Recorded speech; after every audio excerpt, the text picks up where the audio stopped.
Awesome. Okay. Hey, Mark, how you doing? Good. How are you, Jonathan?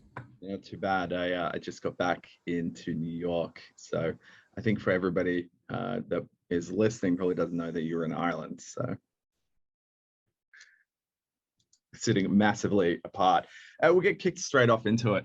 I guess the whole thing here I really wanted to dive into is to get a understanding of Pepsi's innovation approach. And as we start going into that, looking at while I will probably have my slant and it will probably be somewhat tending to head into video games because that's my realm, we really wanted to look at how you and how Pepsi looks at innovation. So I think it's really well known that Pepsi globally and its affiliated brands are known for being very innovative. So how do you structure the innovative efforts and assessing new opportunities? How do you really innovate in the market space? No, I think it's a great question, and it's one that I think all of us are asked throughout the history of marketing and innovation, right? I think the basic answer is simple. You focus on the consumer. That's a generic catch-all answer in many ways, but it's the truth, right? We all have to step back and be brand marketeers and business people, but we have to realize at the end of the day, it's the consumer that we're looking to engage, to fall in love with our brands, and also to deliver, new benefits and new products to address their needs. So it starts with the consumer, but then you got to think, well, how am I going to engage that consumer? And that's where innovation has to take an entirely new, a new road and a new twist on it, because innovation in the old way of innovation was very linear, and innovation today is very dynamic. It involves everything from new business models to different ways to test with consumers, to learn from consumers, new ways to create products. It also requires it not to be a siloed point of view. I think we used to have organizations that innovation sat within R&D or innovation sat within the innovation team. Let's be honest, innovation comes from everybody. It can come from your kids, it can come from your neighbor, it can come from your CEO. Now, I think that's the way you have to build a culture of innovation. I think we've done so as PepsiCo in a category that historically is about snacks and beverages. How do you change that up, because these are categories well defined, well established, well distributed, and they're high penetration categories. And I think it's how we've done it through new business models, new innovation platforms, new ways of working, and actually thinking differently about how we bring innovation to market. Some of our most recent innovation actually came from employee generated contests, and we've taken them all the way to market. So I think how I think you also have to be willing to test and learn and fail a lot. And incentivize people not to hold back. And there's great business models, specifically in tech, who build that in from the beginning. But for us, I think it's become a bit of a journey and continuing to evolve over time. Yeah, I very much, that's a cultural thing that we see typically, is embracing that culturally inside your organization. And obviously there's drastic differences between the size of our business and PepsiCo, but driving very early on at the cultural embrace of ideas flowing through from every level of the employees, and actually filtering that to the top and having them engaged. I think it makes it like you're very tapped into the reality of what's happening into the market instead of being blinded only from seeing what's happening at the top. With that, I guess, in mind, once you launch an innovative idea, how do you evaluate the marketing efficacy, or maybe the measurement might be new or something like this? How do you measure that? Well, look, at the end of the day, measurement is critical to everything we do as a business. I think there has to be a balance between the art and the science when it comes to innovation. But as stakeholders, as business people, the science is really important, and measurement has evolved significantly. We've gone from a world where you just bases test something, and you see if it works, and then you launch it, and then you get the data, and you track it, and you do all your ROI measurement, to one that's much more fluid, which means the data isn't always perfect, which means sometimes you have to go with a bit more gut. Sometimes you have to go in a test market and really make some extrapolation around the consumer, the competitive set, the channel dynamics in that market, and how you can lift and scale that idea into other places. And measurement's critical, and we're using every traditional tool, but I also think it's about capability building. One of the things that I think PepsiCo's done a great job of, and I'm proud to just be part of it, and we're doing it in unique and different ways, is we're investing in capability building and measurement. We're not outsourcing everything. We've got great partners, but I think it's important that measurement has to be part of your culture, just like creativity, just like innovation. So measurement is absolutely critical. It's just how you measure and why you measure that, I think, is going to be more important. I think we get focused on the result too often, and everyone does that. Is it a win? Is it green or is it red? I think I think a lot of people like to use the term grello, where it's sometimes green and sometimes yellow. That's actually a really fun place to be, because it means you haven't figured it out and you have a lot to learn, and there's other ways to measure and there's new things to learn. So I think it's just that fluidity and that evolution of measurement, but don't want to lose the fact that it's critical to everything we do. Yeah, no, definitely. I mean, at the end of the day, I think everything everyone is doing, it still comes back to whether you can count and how many times did this happen or did that happen. So I guess it's funny, like, as we're going to look at this and you start thinking of innovation and the reality that the world just went through, it's a massive upheaval of all the norms. And as you start looking at that change and looking at where it's changed and how it has changed, innovation requires a pulse on consumer trends. What consumer trends are important to understand, especially from the past year and a half, and looking forward? Like, where do you see these consumer trends? Well, I think there's three main pieces that we look at. One is the broad consumer mindset, needs, behaviors, and obviously they've been impacted over the last 18 months. But as much as they've impacted from the traditional way they used to do things, what I think is amazing is how they've evolved, as how we've all evolved, frankly, to new behaviors, to adapting to different, maybe this need is more important than that need. So I do think the first thing we need to focus on is how has that consumer changed their behavior, or what are the needs that changed over the last year? And then start to think about how do our products and services address those needs in that context. This idea of context and really being intrinsic to everything you do is so critical, and more critical when we live in a world of staring at screens like we're doing right now, because we see each other in a way that's, it's actually become so real. It was very surreal. Now it's just real. As we go back, as we think about, the role that our behaviors have changed, how we innovate for these products and different services, we have to remind that these behaviors will continue. Mm-hmm. So that's on the consumer side, and obviously things like health and wellness has changed. The mindset of convenience has changed. I mean, look at what's happened between online shopping, delivery, all of the things that some of us maybe were engaged in, but not as much, or didn't rely on as much. Health and wellness means different things. I work in sports, and when gyms are closed, when you can't watch sports, you change your mindset. We adapted dramatically in that. We innovated in that space. And then the last I would just say is channel dynamics. Think about your customers. How has this impacted them? What are they going to do different? How are they going to change the way they go to market, or the way they merchandise, or the way they fulfill products? And you're going to need to evolve to that, because some things will continue. People will still continue to buy groceries online for many, many months and probably years. And how do we adapt our portfolio? How do we sell through online channels in a different way? So all of the last 18 months has set, a new set of behaviors, and probably deprioritized or prioritized needs slightly different. And those are some of the trends that we're looking at. And I think it's important for all of us as marketers to realize that they're not just hey, well, the pandemic is over and now we're back to the way it was. Some will continue, some will even go the other way. People are going to be all out, and the restaurants are all open, and everyone's going to be changing that behavior, almost overcompensating. Yeah. So we're going to have to adapt to all those things. Yeah, it's as you say this, I've been reading a lot of these sort of reports that have been coming out that, it just take the States, for example, that America's been fundamentally changed from COVID, and things may not go back to the way people thought they were. It's not just, okay, vaccines are rolled out, now we just go back to what it was at the end of 2019. That's not a reality. And when you say things like behavioral shift, when we hear this comment all the time, it's like, especially in the video game space, they're like, wow, COVID must have really grew video games. It must have been a lot more people. Video games were massive before COVID. It's just that there's been more focus on it. People are realizing that this is actually happening. They've got a second to stop and actually realize what's happening in the world. Where are the channels? Where are people spending time? And to your point about behavioral shift, they started doing these things just because the vaccines were out.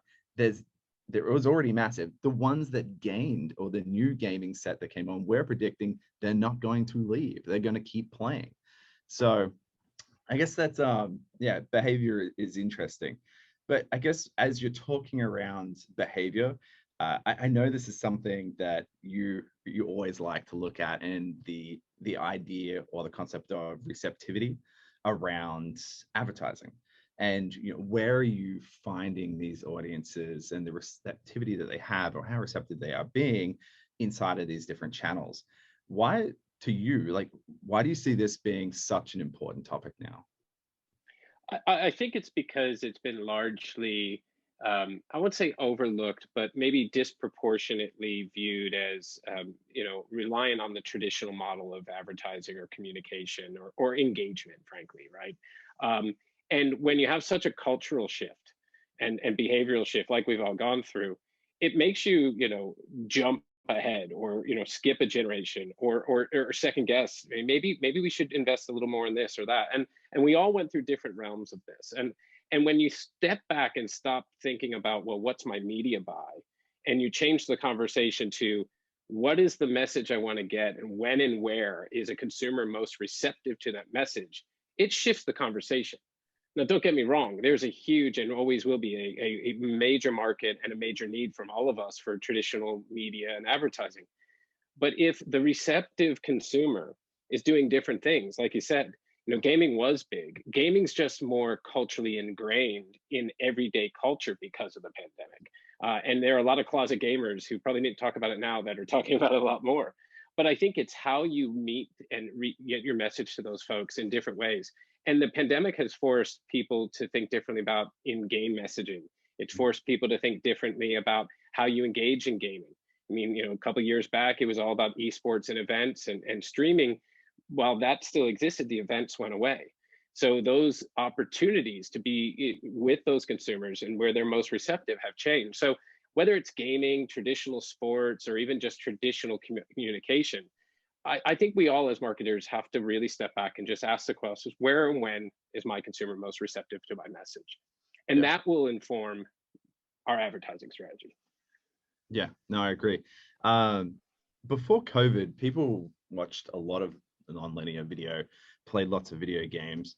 And I think the more we've watched, and it's starting to, as the world is opening up, do you think that, as we talk about this behavior concept as well, do you think that the brand should still pay attention to these channels? Like, as things open up, are they going to be watching it? And we talked about the change in behavior, but should brands be paying as much attention to these channels or more attention, knowing that this behavioral shift is going to stick? I think these are the times where it's really important that you don't just move on from what you learned, and you actually stay in touch and focus on these channels. Because it's, if you think that this is a blip in time, and then 6 months you realize actually this thing's still taking off and I should have gotten in and stayed engaged, I think you're going to miss out. Because your consumer may be there. Your consumer is not going to say, oh, I'm just going to stop engaging in this thing I really love because I can go outside. They may do it less often, but they're going to still be doing it. So I think from a media channel standpoint and from a brand channel standpoint, we have to take the learning over the last 18 months. And I would say even further when it comes to things like gaming, I think a lot of us sat on the sidelines too long for certain industry segments. Now, I'm glad to say I worked on brands and businesses that were engaged in gaming, for 10, 15, 20 years. I was about to say this. You have a history here. But to be honest, in the early days, we did it the traditional way. And what I can tell you today, it's all about engagement. I don't even talk about advertising when it talks about promoting or engaging in the gaming industry. It's about engagement. And how you engage, might be through branding, it might be through messaging, it might be through promotion. So we are just going to continue doing what we need to do. But it's also what I love about this time is that it forces us to be even more innovative, because there's a lot more players out there playing in the space. The gaming industry is 160, maybe 200 billion, and you see different numbers. there's lots of room for all of us to play, but how do you do it different? How do you engage differently? And I think that's where kind of channel strategy, messaging strategy, and as you ask the question, don't walk away from it because yeah, people are going to go back to traditional things. Keep focusing on it, learn from it, maybe be a bit more innovative in these spaces. Yeah. And I want to touch on this because you do have a history in the game space, especially at Pepsi.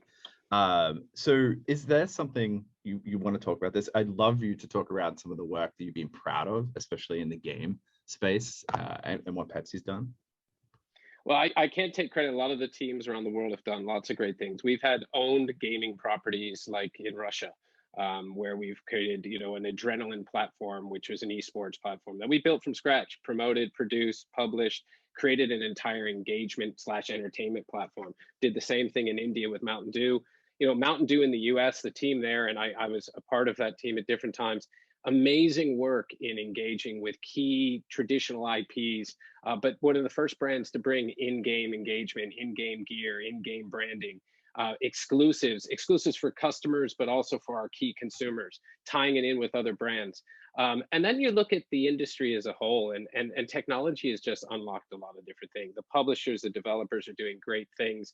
The technology is becoming less rigid. I'll tell you, in the early days of this, to do something unique and creative in a first-party IP would be really hard. Yeah. But actually, in today's world, there's a lot more opportunity, and I think it's where we talk about innovation. Innovation is not just what's the new PepsiCo drink or food product. It's how we innovate in our marketing and advertising, and platforms like gaming and streaming and more digital platforms. They actually give us a lot more less rigid structure than it had even 5 years ago. So I think this is also a time where you can look at what we've done in the past, maybe traditional events, traditional promotions, but what's next? How do we start to bring gaming into that next horizon? And that's the exciting space. There's so many examples. We did some great work with PUBG recently. We've had ongoing relationships with Activision and other partnerships with Call of Duty and other games. And I think it's just continuing to push yourself to start with the consumer, because they're the ones that you're actually engaging with, whatever that idea may be. But ensure that you're continuing to challenge yourself to do new things. And that's what makes me proud, is that all the different markets, all the different teams around the world have kind of engaged this opportunity early. They've tested and learned. And that's allowed us to kind of continue to invest and try new things along the way. Yeah, I think much with what you said there is, if you look back to some of the old, and you would be very familiar with this, and even to your point, going back 5 years, it was very difficult doing something that was hard coded, and the timelines and the dates that just project out over 12 months to even get anything done in these things and getting into a game has been very difficult. I mean, to that point, our whole focus has been to minimize these timelines, get it in front of a game like Gamer. And as many are probably aware, I'm very much an advocate for the gamer's experience and how you actually put it in there. But that's been our whole concept as well. It's like, how do you shorten the timelines? How do you get into these environments in a meaningful, intrinsic way and actually engage with the players? So I guess it'd be cool to discuss how we're moving forward then. Like PepsiCo and its affiliated brands are already significant in stadiums, the out-of-home sort of, I guess you would say, experiences, content integrations. What roles do you see traditional and non-traditional advertising methods in a post-pandemic world? Experience, Well, I think authenticity, that kind of thing. Yeah, I think one of the most important things that we've learned through the pandemic, and it's also probably the thing most of us crave the most, is live experiences are just so important and so amazing.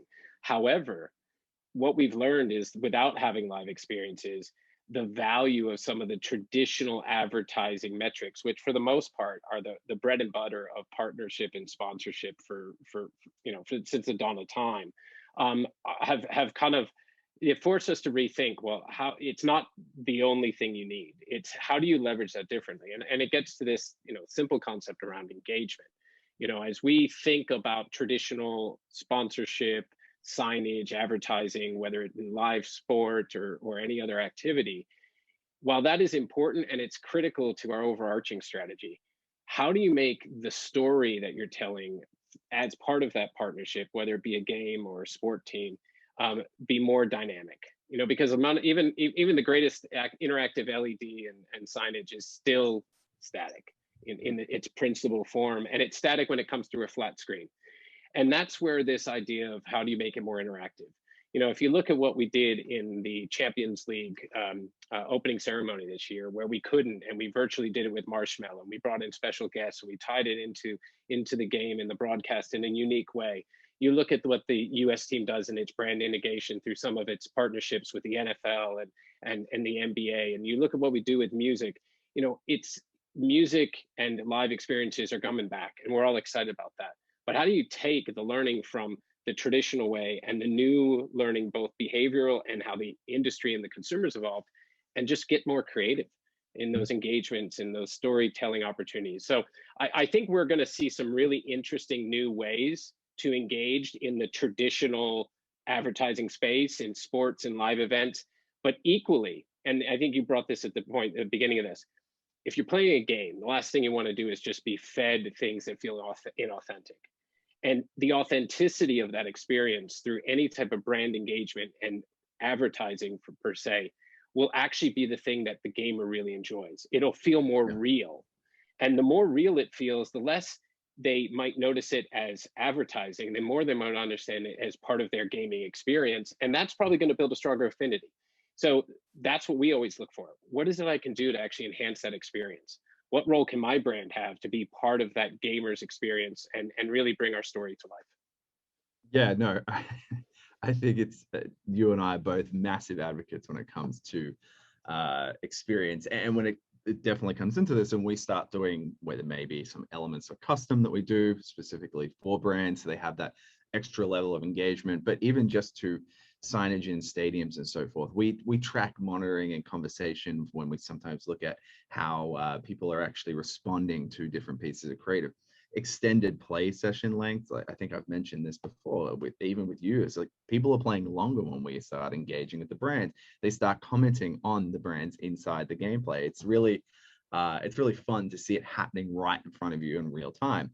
So I think we both agree that the world of advertising is more about user experience than an impression measurement. So moving forward, what are the top considerations brands should take when evaluating new digital forms of marketing?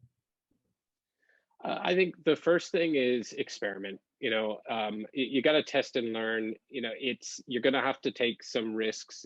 Because measurement may not be all there. The audience may be a bit smaller than what you're used to. It may not hit all your goals. But as you think about your marketing mix and your advertising strategy, always kind of carve out some space to test and learn, or to experiment, to try new things. Start with the consumer and their passion areas. Figure out how they're interacting. And if they're playing games, don't just do what everyone expects you to do and do a traditional gaming media buy on a gaming streaming channel, or just do a promotion that's tied to an in-store activity. Find a unique digital experience. Do something fun. Play around with the space, because this is a space that is always innovating. And in the digital space, what's cool today is going to be, interesting tomorrow and non-existent 3 days from now, right? So I think we've got to be able to experiment more in the digital space, but also ensure that you're kind of finding a way to bring digital and physical together. And it's not just AR, it's not just, the kind of the easy things to figure out. It's just, at the end of the day, your consumer is on a journey. And they're looking for ways to be, to have your brand story throughout. So those touch points, they're easier to fill when you've got digital in play. It allows you to do more with performance marketing, and it allows you to do more with your brand. Yeah, I'd imagine some people will sit here and go, well, it's easy for you to say you're Pepsi. But the same way we look at this, and the same thing we sort of tell everyone to look at the gaming space, there's ways to do this. You don't need to be Pepsi. You guys come up with some really innovative ideas, but you can be larger, smaller, it doesn't matter. Gaming gives you, and the way we even look at it, the way we went into the idea and concept of delivering and bringing brands into games in a meaningful way is we wanted to really offer it to everyone, just like we wanted to offer the same capabilities to indie developers. Like, how do you get the indie developer actually out into the world more and monetizing their creations is the same thing here for advertisers. So, and I would just build on that. I mean, yes, it's PepsiCo, but we've got groups like PepsiCo Labs. We're investing in startups. We're not just investing in traditional ways to get to that answer. We're investing in our people. We're doing internal contests to come up with products that are selling across the United States right now. So I think, I think the perception, I would argue sometimes it's easier when you're a smaller company. Yeah. To try new things. But I think it's a culture. We started this conversation about innovation and culture, and that to me is at the heart of it. Yeah, no, definitely. So I guess circling back to your days in video game advertising and the experiences that you've created there, what opportunities do you think will open up with this capability, the realism being reflected, as we said before, reflecting realism inside video games? Like, what opportunities do you think will open up? Well, I think it's a balancing act, right? You brought up the authenticity point, and that's where brands need to appear in whatever environment, physical or virtual, in an authentic way. Again, it's almost like receptivity in a console on a mobile phone, right? So when are you most receptive? When you're playing a video game.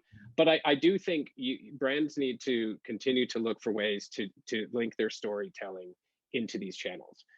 Yes, some of the more traditional advertising ways are relevant. And certain gaming genres, sports games in particular, we've been doing that for Gatorade for years, with placement in many of the major gaming video games, or sports video games. But as you start to think about the different genres and the different types of games, it's about trying to uniquely tie either the experience you're offering the player to your brand. We do it with branded gear in some games. We literally in a PUBG game, we had a Mountain Dew vending machine drop in the game, and that gave you power-ups. That was cool. Guys were searching for it. And the technology exists to do that. So I just think you've got to push, and honestly, you need to work closer with developers, ad tech companies, your agencies, to really push the button. Don't wait for someone to come back and brainstorm an idea and come back with that perfect presentation. They figured it all out. Go, even if for now it's sitting in a virtual room like this, throw stuff up at the wall, challenge each other to do different things. That's what I would focus on. And it's a good point you made. Like, a lot of the time we're sitting there and we're trying to give a lot of feedback around how this is going to be received as a game, and what the perception is in the different segments, because they're different. Whether you're playing sports games, you're playing racing games, or anything, like, how is it actually going to feel, and what's the experience going to be like? Because at the end of the day, the brand is looking for a positive brand affirmation, and we are always trying to guide our clients down that path. Like, look, we play these things all the time, and we listen to the feedback we get from the players and retention and numbers. We're telling you, like, this is going to look really cool if you do like this way. And I guess from your perspective, do you think that agencies and marketers should be open to the idea that maybe there's some ideas here that we could take, especially from the gaming fanatics? Like, how's this going to be received by my audience? Absolutely. And I think, we used to have, a group within Mountain Dew in the US that it was just consumers that we would tap into. And a lot of them were gamers, for throwing marketing ideas at them. And we did that for many, many years. It came up with everything from new products to engagement ideas. I think what we need to do is kind of drop our swim lanes, or our expected kind of, this is your role, that's your role mindset, and try to kind of work across teams, work with our consumers a lot more, ask them the questions, ask them what they think, pull from other industries. I'd love to see traditional advertising steal from video games and other types of platforms. No, I mean, really, because at the end of the day, it's the technology that exists to enable it. At the end of the day, a TV is just a bigger version of a screen. It's not, and we all know that, and we really know that over the last 18 months, right? So I think we're all living in a world where we got to beg and borrow, and we got to learn from our consumer, and think differently about our audience, think differently about that device, and start with this idea of, how do I engage? Where are they receptive? How do I think about my message in different ways? And to your point, I think it's a great opportunity for big companies, big advertisers to work with the smaller companies and figure out what they're doing differently, and not going through the traditional brief, see what they come back with, do a first look, and make a decision there. I think it's got to be a bit more fluid. I think so. So there was a question that came through just then. I prompted on this. What is the number one metric you value when evaluating new advertising opportunities? Oh, that's a loaded question. What's the number one metric? Who is watching this right now is like, yeah. I got Mark on this. I got it. No, look, I mean, because you're going to say, if I give you the number one, it's return on investment, right? And that's the most generic answer that we can all give, but it's absolutely, as a business person, it's the number one answer, right? Yeah. And when you identify return on investment, then there's different ways to measure the return on investment. You can, in advertising in particular, and especially in digital, you can go at everything. Literally, I was on a call today and we were arguing engagement rates and false impressions and all the different things. And you start getting into influencer content and influencer strategies and walled gardens. And you're like, how do I measure ROI? So the main answer is, what metric? Return on investment. And when I think about return on investment, it's not just the numbers and the math, it's how am I driving efficiency and effectiveness, right? And efficiency and effectiveness, these are basic marketing mix principles, but how am I getting the most volume with the most efficient spend? And efficiency doesn't mean it didn't cost a lot. It means you got the most for your dollar. And I do think we need to think differently about evaluating the real impact, the richness of every dollar spent. It's those things that I think make a bigger difference today than just your traditional impression. And again, it sounds generic, I'm going to go back to this idea of engagement, and experiences, and again, receptivity. It's an old word tied to an old model, but actually it's the same thing. So if you're measuring ROI, you're looking at efficiency and effectiveness, and you're using the right tools for the right channel. It's not a one size fits all tool, measurement tool. And I think that's how we're going to get there. Yeah. I guess it's if you start to look at, and this is maybe a different way of looking at it, but you're looking at brands being present, especially in sports and so forth, it may not be applicable. When people look at ROI, and they think very short term as well, and they think of it happening only in the next day, 24 hours, 14 days, something like this. But that ROI, when you're sponsoring sports events, or you're inside, in our instances, you're actually inside the games, and you're inside the sports events in the games, the ROI might be, it could be a year later, and because they've been persistently around, and that's why they're thinking about it. What else have we got? I'm getting peppered with questions now. How do you see your audience demographic expanding to be more inclusive as the industry grows and evolves? Well, I mean, I would be very proud to say, and when you say inclusive, that it could be everything. You could define inclusiveness across the board. I think one, first off, you have to have a culture of inclusiveness. And I think one of the things I'm most proud about PepsiCo is what we do from a diversity and inclusion standpoint. And when I say that broadly, we are, it's a culture. And therefore, that culture transcends into what we do day in and day out. And so if I'm thinking about my target market for a brand, look at sports and energy drinks. They tend to be more male dominated historically. Honestly, that's shifting. That's like for the numbers. It's absolutely shifting. And yeah. the dad of two girls, both incredibly active, both sporty, both. I mean, I couldn't disagree with some of the stereotypes that exist in many of these industries, and we've got to invest behind. And if you look at what we're doing in sports, Women's Champions League, it's a massive investment for us, but it's a really important thing because, like our partners, we're trying to level the playing field, equal game, and that affects then our marketing strategy, our media strategy, who we sponsor, the types of athletes, the types of advertising we do around that partnership, the types of on-ground grassroots activity. We had 54,000 young athletes be part of a 5v5 tournament. And we ended up with 26 teams. We had 12 teams around the world of girls teams participating, who came up through massive tournaments. Those types of things are really important, and that's going to affect our media and marketing strategy. It needs to be culturally rooted, and then it needs to be consistently executed, and that's how we're going to really shift our focus from an audience standpoint. I think that sort of bleeds into another question that came through. I quite like this. How should older brands, and how should older brands gracefully enter the newer technology spaces? The first thing is don't fake it. Don't do it just because someone says gaming is cool or that looks interesting.